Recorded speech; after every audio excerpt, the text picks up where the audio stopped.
اعوذ باللہ من الشیطان الرجیم بسم اللہ الرحمن الرحیم وَإِذْ قَالَ ابراہیم، اور جس وقت کہا ابراہیم نے رب اجعل ھذا البلد آمنا، اے میرے رب کر دے اس شہر کو امن والا، وجنبنی اور دور رکھ مجھ کو، وبنی اور میرے اولاد کو، ان نعبد الاصنام یہ کہ ہم عبادت کریں یا پوجا کریں بتوں کی، ربی انہن اضللن کثیرا من الناس، اے میرے رب بے شک بہت سوں کو گمراہ کیا انہوں نے لوگوں میں سے، فمن تبعنی پس جس شخص نے میری پیروی کی، فإنہ منی پس وہ میرا ہوا، ومن عصانی اور جس شخص نے میری نافرمانی کی، فإنک غفور الرحیم پس بے شک آپ بخشنے والے مہربان ہیں، ربنا اے میرے رب اے ہمارے رب، انی اسکنتو من ذریتی بے شک میں نے بسایا اپنی اولاد کو، بوادٍ ایک ایسی وادی میں، غیر ذی زرع جہاں کھیتی نہیں، عند بیتک المحرم تیرے محترم گھر کے پاس، ربنا اے ہمارے رب، لیقیموا الصلاۃ تاکہ وہ قائم کرے نماز کو، فاجعل افئدۃ من الناس پس تو کر دے یا رکھ بعض لوگوں کے دل، تہوی الیہم کہ وہ مائل ہوں ان کی طرف، وارزقہم من الثمرات اور رزق دے ان کو، روزی دے ان کو پھلوں کے ساتھ یا میووں کے ساتھ، لعلہم یشکرون تاکہ وہ شکر گزار ہوں۔ یہاں پر اللہ رب العزت نے حضرت ابراہیم علیہ السلام کے قصے کو بیان کیا ہے، کیونکہ کفار مکہ جو تھے یہ بت پرستی کرتے تھے اور اپنی بت پرستی کو حضرت ابراہیم علیہ السلام کی طرف جو ہے وہ منسوب کرتے تھے، کہتے تھے کہ ہمارے جد امجد جو ہیں وہ حضرت ابراہیم علیہ السلام ہے، اور کیونکہ حضرت ابراہیم علیہ السلام کی قوم جو تھی بت پرست بھی تھی، بت فروش بھی تھی، بت بیچتے بھی تھے، بناتے بھی تھے، تو اس وجہ سے کہتے تھے کہ ہم بالکل ٹھیک راستے پر ہیں۔ تو اللہ پاک نے قرآن کریم میں کئی مقامات پر حضرت ابراہیم علیہ السلام کے قصے کو اسی وجہ سے بیان کیا تاکہ ان لوگوں کے لیے جو ہے ان کے لیے رہنمائی ہو کہ تمہارا پیروی کرنا اور یہ کہنا، بتوں کی پوجا کرنا اور کہنا کہ ہم ابراہیم علیہ السلام کی پیروی کرتے ہیں، یہ غلط ہے۔ اور پھر اللہ رب العزت نے یہاں پر حضرت ابراہیم علیہ السلام کی دعاؤں کو جو ہے وہ ذکر کیا ہے کہ ابراہیم علیہ السلام نے اللہ سے اپنے اولاد کے لیے جو دعا مانگی، تو پہلی دعا مانگی حاضل بلد آمینہ کہ اللہ میں اس شہر کو یعنی شہر مکہ کو امن کی جو ہے وہ جگہ بنا دیجیے۔ ابراہیم علیہ السلام کی امن کی جو جگہ کی دعا ہے ایک جگہ اور آئی، سورہ بقرہ میں بھی آئی ہے اور یہاں پر بھی آئی ہے، اور پھر جو ہے اللہ پاک سے حضرت ابراہیم علیہ السلام نے ایک تو یہ دعا مانگی کہ اس مکے کو امن کی جگہ بنا دیجیے، اور دوسری دعا مانگی وجنوبنی کہ مجھے بھی بچائیے اور میری اولاد کو بھی بت پرستی سے بچائیے۔ دیکھیے انبیاء علیہ السلام سے تو بت پرستی کا ہونا ناممکن تھا، کہ انبیاء علیہ السلام تو آئے ہی کفر و شرک کو مٹانے کے لیے تھا، لیکن یہاں پر حضرت ابراہیم خلیل اللہ نے جو دعا مانگی بت پرستی سے بچنے کی، تو پہلے اپنے لیے مانگی اور پھر جو ہے وہ اپنی اولاد کو بچانے کی جو ہے وہ کیا کی دعا مانگی، کیونکہ ابراہیم علیہ السلام کی قوم کیا تھی؟ بت پرستی، تو ابراہیم علیہ السلام تو اللہ نے ظاہر ہے انہیں محفوظ فرمایا اور نبوت عطا کی، لیکن پھر بھی ابراہیم علیہ السلام نے دعا کی کہ کوئی نبی بھی جو ہے وہ دعا کی حاجت سے جو ہے بری نہیں ہو سکتا ہے کہ وہ نبی بن گیا تو وہ اللہ سے دعا کی اسے ضرورت نہیں ہے، نہیں ایسی، انبیاء علیہ السلام بھی اللہ کے ہی کیا ہوتے ہیں؟ محتاج ہوتے ہیں، اسی وجہ سے وہ کیا کرتے ہیں؟ انبیاء علیہ السلام اللہ سے دعائیں مانگا کرتے تھے اور اپنی امت کو اور اپنی قوم کو تعلیم دیا کرتے تھے کہ کوئی بھی انسان کتنا بھی جو ہے وہ مقام و مرتبے کے اعتبار سے اونچا نہ ہو جائے، لیکن وہ پھر بھی اللہ رب العزت کا کیا ہے محتاج ہے۔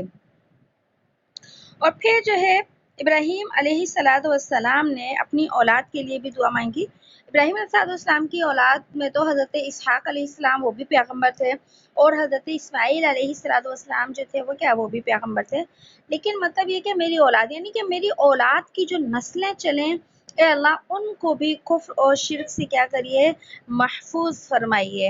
کہ کیونکہ دیکھیے گناہ تو بہت سارے ہیں، اور اللہ کی نافرمانیاں تو مختلف شکلوں میں ہوتی ہیں، لیکن ابراہیم علیہ السلام نے کسی اور گناہ کا یہاں پر تذکرہ نہیں فرمایا کہ مجھے اور میری اولاد کو اس سے محفوظ رکھیے، بلکہ ابراہیم علیہ السلام نے شرک کا اور کفر کا ذکر فرمایا کہ اللہ مجھے اس سے، بتوں کی پوجا سے، یعنی کہ شرک سے محفوظ فرمائیے۔ اس کی وجہ کیا تھی کہ کسی اور گناہ کا ذکر نہیں کیا؟ تو دیکھیے اس وجہ سے کہ اللہ کی نافرمانیوں کی شکلیں تو اور بھی بہت ساری ہیں، لیکن اگر ایک انسان جو ہے وہ گناہ گار ہوتا ہے، اگر وہ توبہ کر لے تو اللہ اس کے گناہ کو معاف کر دیتے، اور اگر وہ توبہ نہ بھی کرے اور بغیر توبہ کے مر گئے تو بھی اللہ قیامت کے دن اگر چاہیں گے تو اپنے فضل سے اس کو کیا کر سکتے ہیں، معاف کر سکتے ہیں، اور اسے ان گناہوں کے باوجود بھی کیا ہے، جنت میں بھیجا جا سکتا ہے۔ لیکن کفر و شرک ایسا گناہ ہے کہ اگر انسان نے دنیا میں توبہ نہیں کی تو مرنے کے بعد اللہ پاک کبھی بھی اس شخص کی بخشش نہیں فرمائیں گے، نہ ہی اس کے حق میں کسی کی سفارش قبول فرمائیں گے۔ تو پتہ چلا کہ تمام گناہوں کے اندر کفر و شرک سب سے بڑا گناہ ہے، جس کے اگر کوئی انسان کفر و شرک کی حالت میں مر گیا تو اس کی کبھی بھی بخشش نہیں ہوگی۔ اس لیے حضرت ابراہیم علیہ السلام نے اپنی اور اپنی اولاد کے لیے سب سے بڑا جو گناہ تھا کفر و شرک، اس کی جو ہے وہ دعا مانگی کہ اللہ مجھے اس سے محفوظ رکھنا۔ تو یہاں پر اللہ پاک نے حضرت ابراہیم علیہ السلام کے ذریعے سے دعا مانگنے کا جو ہے وہ ایک طریقہ سکھایا ہے کہ دعا تو دیکھیے ہر انسان مانگتا ہے، لیکن ہر انسان کو دعا مانگنے کا سلیقہ نہیں ہوتا۔ اور پھر اللہ پاک نے انبیاء علیہ السلام کو تو انسانوں کی رہنمائی کے لیے ہی بھیجا تھا، تو انہوں نے دعائیں بھی جو سکھائی ہیں تو وہ امت کی رہنمائی کے لیے۔ اور ابراہیم علیہ السلام کی جو یہ دعا ہے، اس سے اندازہ ہوتا ہے کہ انسان کو دعا کس طریقے سے مانگنی چاہیے۔ اسے دعائے ابراہیمی کہا جاتا ہے۔ اس دعائے ابراہیمی کے 2 جز ہیں۔ پہلا جز یعنی پہلا حصہ کیا ہے، شہر مکہ جو ہے اس کو خوف اور خطرے سے محفوظ فرمانا، یعنی امن کی جگہ بنانا۔ تو دوسرے دعا کا حصہ ہے اپنی اولاد کو بت پرستی سے نجات دلانا۔ تو دیکھیے انسان کی دین اور دنیا کی کامیابی کے لیے یہ 2 ہی چیزیں بنیادی ہیں، یعنی 2 چیزیں ہیں بنیاد، اس کے اوپر انسان کو آگے کامیابی ملتی ہے۔ پہلی جو دعا کا حصہ ہے اس کا تعلق دنیا سے ہے، اور دعا کا جو دوسرا حصہ ہے اس کا تعلق جو ہے آخرت کے اعتبار سے ہے۔ کس طریقے سے کہ دنیا میں انسان اپنی زندگی گزارنے کے لیے، اپنی عیش و عشرت، راحت اور آرام سے زندگی گزارنے کے لیے ایک بہت ضروری چیز ہے، اور وہ ہے خوف اور خطرے سے آزاد ہونا۔ کہ انسان جس جگہ پر رہتا ہے، جس ملک میں، جس بستی میں، جس علاقے میں، جس شہر میں، جس محلے میں، تو وہ دشمنوں سے محفوظ ہو وہاں پر۔ اگر کوئی شخص اپنی زندگی کے اندر، دنیا کی زندگی کے اندر دشمنوں سے محفوظ نہیں ہوتا تو پھر وہ انسان جو ہے وہ کیا ہوتا ہے، دنیا کی بڑی سے بڑی اس کے پاس نعمتیں ہوں، کھانے پینے کی، سونے کی، اعلیٰ قسم کا گھر ہو، بنگلے ہوں، مال و دولت ہو، سب کچھ ہو، اور تعلیم ہو، سب کچھ ہو، لیکن اگر اس کو اپنی زندگی میں لوگوں کا خوف ہوتا ہے، یعنی کسی دشمن کے حملے کا خوف ہوتا ہے، نہ تو وہ باہر نکل سکتا، نہ آزادی سے گھوم پھر سکتا، نہ دنیا کے اندر جو ہے وہ نفع اٹھا سکتا ہے، تو دنیا کی نعمتوں کے اندر جو ہے ان سے نفع اٹھانے کے لیے ایک بنیادی چیز ہے، وہ ہے امن کا ہونا۔ تو اور اسی طریقے سے دیکھیے دینی اعتبار سے بھی دنیا کے اندر اگر انسان دین کے اوپر عمل کرنا چاہتا ہے تو انسان تسلی کے ساتھ دین پر اسی وقت عمل کر سکتا ہے جب کہ اس کو دنیا کے اندر امن ہو اور سکون ہو۔ اگر دنیا کے اندر انسان کو امن اور سکون نہیں ہوتا، ہر وقت کسی نہ کسی کا خوف ہوتا ہے، خطرہ ہوتا ہے، تو نہ وہ عبادت تسلی کے ساتھ کر سکتا ہے اور نہ ہی وہ دنیا کو جو ہے تسلی کے ساتھ جو ہے نبھا سکتا ہے، نہ ہی دنیا کی چیزوں سے نفع اٹھا سکتا ہے۔ ہم پوری دنیا کے حالات کے اوپر اگر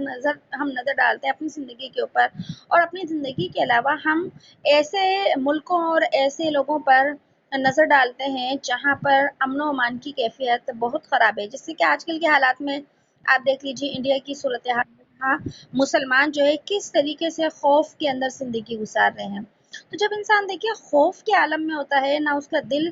عبادت کی طرف لگتا ہے، نہ اس کا دل کسی اور طرف، ہر وقت وہ ایک خوف کا شکار رہتا ہے۔ اس لیے اللہ پاک سے حضرت ابراہیم علیہ السلام نے سب سے پہلے امن مانگا تھا کہ اللہ امن عطا فرما دے۔ امن ہوگا تو انسان دنیا میں بھی ترقی کر سکتا ہے، اور اگر امن ہوگا تو انسان دین کے اندر بھی جو ہے وہ ترقی کر سکتا ہے۔ اگر ہم دنیا کے اندر دیکھیں جو اس وقت ترقی یافتہ ممالک ہیں، تو دیکھیے ان کے اندر امن و امان کی صورتحال جو ہے وہ بہت یعنی کہ بہتر ہوتی ہے ہمارے جو ہے ترقی پذیر ممالک کے مقابلے میں، کہ وہاں پر انصاف عام ہوتا ہے اور اصول پسندی ہوتی ہے، اور وہاں پر کوئی مجرم جو ہے آسانی سے بچ نہیں سکتا۔ جب کوئی مجرم آسانی سے بچ نہیں سکتا اور قانون کا نفاذ ہر امیر غریب کے لیے اور حاکم کے لیے، محکوم کے لیے، سب کے لیے بالکل برابر ہوتا ہے، تو وہاں کے لوگ جو ہے بڑی خوشحالی کی زندگی گزارتے ہیں۔ جیسے حضرت علی رضی اللہ تعالیٰ عنہ کا ایک بڑا مشہور قول ہے کہ کوئی معاشرہ کفر کے اوپر تو قائم رہ سکتا ہے، لیکن کوئی معاشرہ ظلم کے اوپر قائم نہیں رہ سکتا۔ تو دیکھیے اس وقت دنیا کی جو ترقی یافتہ ممالک ہیں وہاں پر حالانکہ جو میجورٹی ہے وہ ساری غیر مسلموں کی ہے، کفار کی ہے،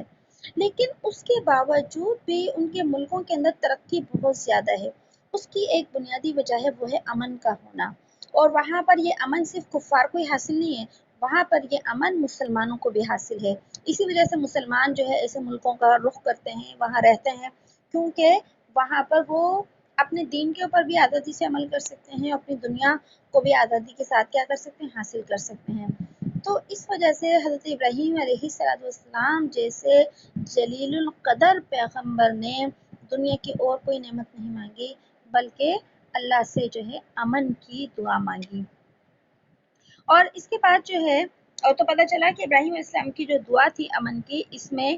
معاشی اور دنیاوی دینی ساری چیزیں کیا ہو گئی، شامل ہو گئی، اور ابراہیم علیہ السلام نے اپنی اولاد کے لیے دنیا کی ساری اہم چیزیں اس ایک جملے کے اندر مانگ لی۔ اور اس کے بعد جو ہے دوسری دعا مانگی بت پرستی کی،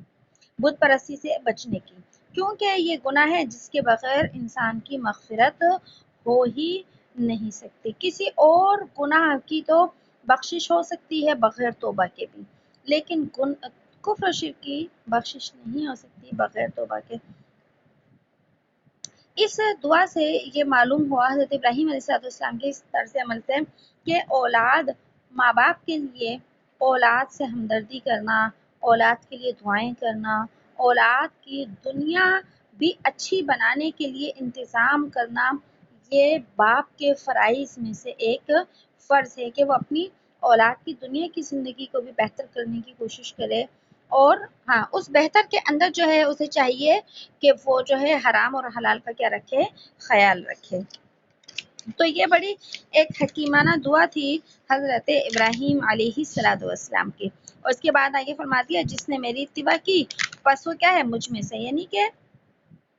جس نے گناہوں سے، جو بت پرستی سے بچا میری اولاد اور میری امت میں سے، تو گویا وہ میرے میں سے ہے، اور جس نے جو ہے میری نافرمانی کی یعنی بت پرستی کی اور وحدانیت سے نافرمانی کی، تو اے اللہ مجھے امید ہے کہ آپ اسے توبہ کی کیا کر دیں گے، توفیق عطا فرما دیں گے۔ اس کے بعد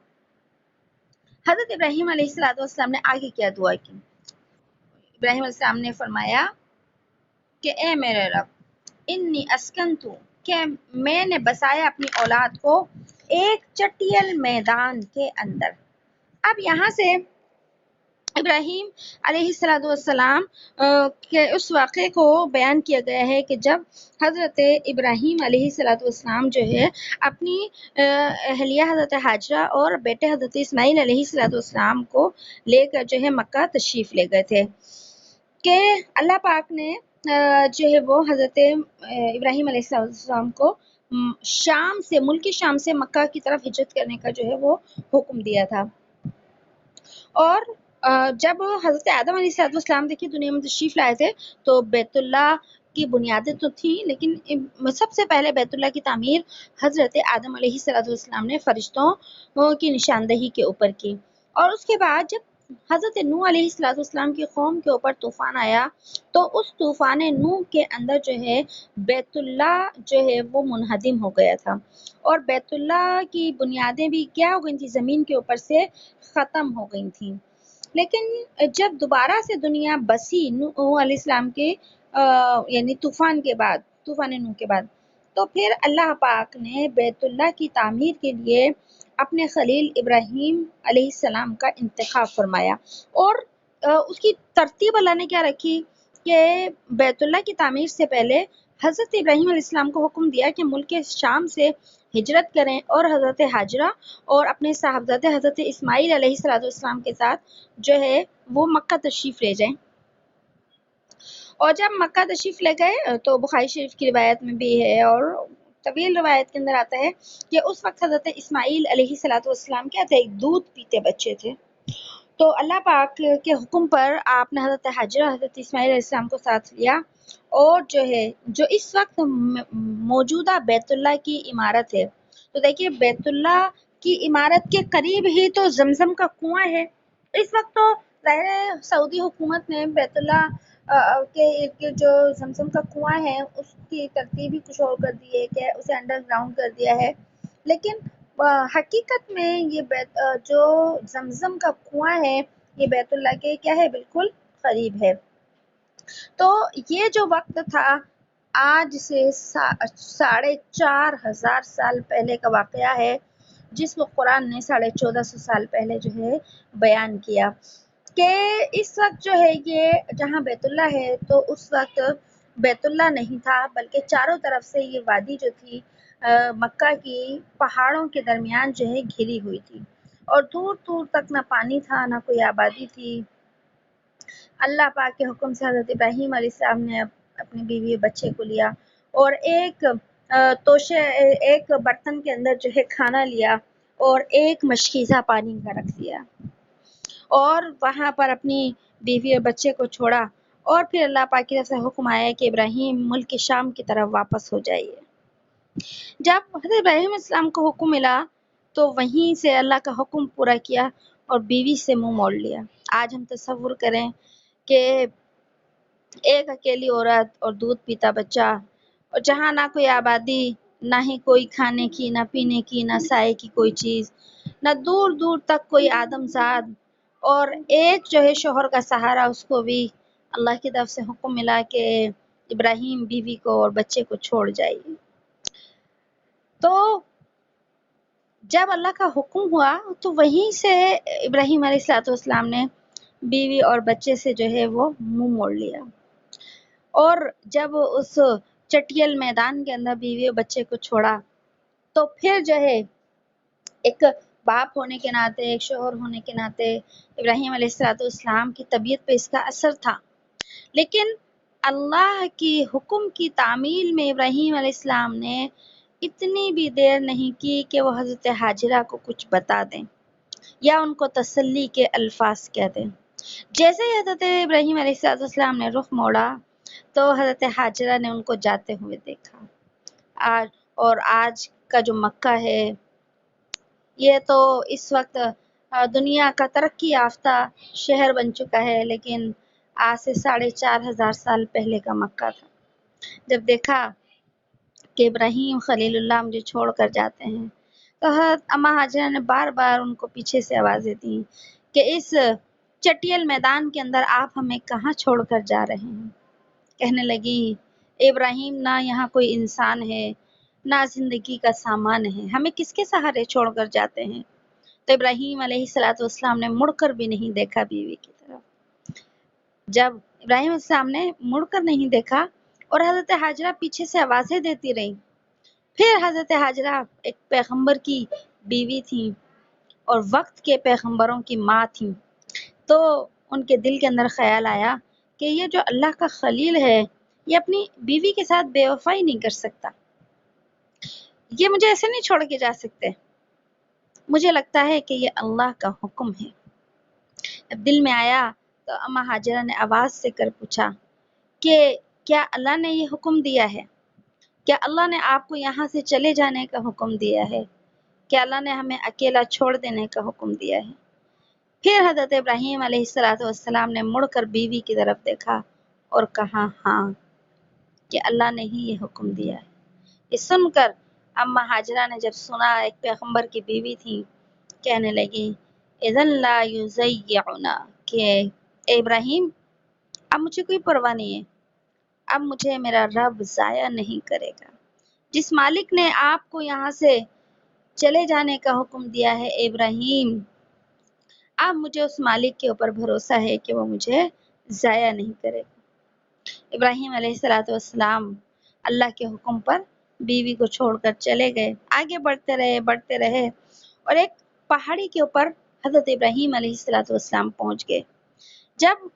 بیوی اور بچے آنکھوں سے اوجھل ہو گئے کہ اب نظر آنا بھی بند ہو گئے، اس وقت حضرت ابراہیم علیہ السلام نے جو ہے بیت اللہ کی طرف رخ کر کے دعا مانگی، کہ یہ دعا مانگی اور یہی دعا ہے جو ابھی ہم نے پڑھی کہ اللہ پاک سے حضرت ابراہیم علیہ السلام نے دعا مانگی، اللہ اس جگہ کو امن کا گہوارہ، امن کی جگہ بنا دے، کہ میں اپنی بیوی اور بچی کو چھوڑ کر جا رہا ہوں تیرے سہارے پر، اللہ ان کو امن عطا فرمانا ہے، دشمنوں سے محفوظ رکھنا۔ اور دوسری جو ہے اب ایک اور جو دعا اللہ پاک سے حضرت ابراہیم علیہ السلام نے فرمائی کہ اے اللہ اس جگہ کو جو ہے وہ کیا کر دیجئے، امن کا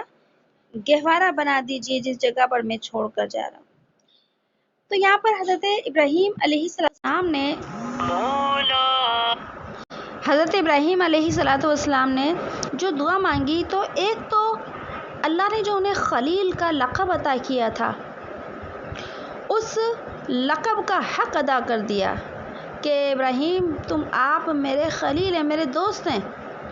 اور دوست کی بات کو اور دوست کے حکم کو ٹالا نہیں جاتا۔